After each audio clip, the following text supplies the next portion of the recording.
with such a large national issue 3 মাস কি আপনাদের যথেষ্ট হবে আর আপনাদের কি মনে হয় যে এত মানুষ এখানে জড়িত involved with a 7-member commission be enough or adequate to investigate such a large issue আর আরেকটা প্রশ্ন আমি সরি কেউ অন্যভাবে অফেন্ডেড হয়ে যান না কিছু মানুষ অ্যালেজ করেছে চন্দন সাহেব that you're a Sheikh Mujib sympathizer.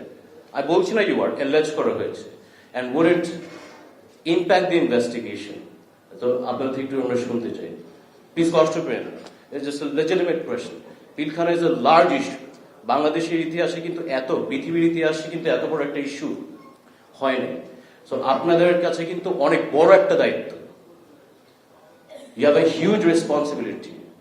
The history of this nation will be written in your hands. তো অবশ্যই আমরা একটু কেয়ারফুলি আর কশিয়াসলি অবজার্ভ করব এটা শুধু আমার বাবা মার হত্যা না এটা 57 মিলিটারি অফিসার্স হত্যা না এটা বিডিআর ধ্বংসের হত্যা না এটা সেনাবাহিনী ধ্বংসের হত্যা না এটা বাংলাদেশের সভারেন্টি ধ্বংসের একটা বিষয় যেটা আমাদের chairman is very well aware of this investigation thank you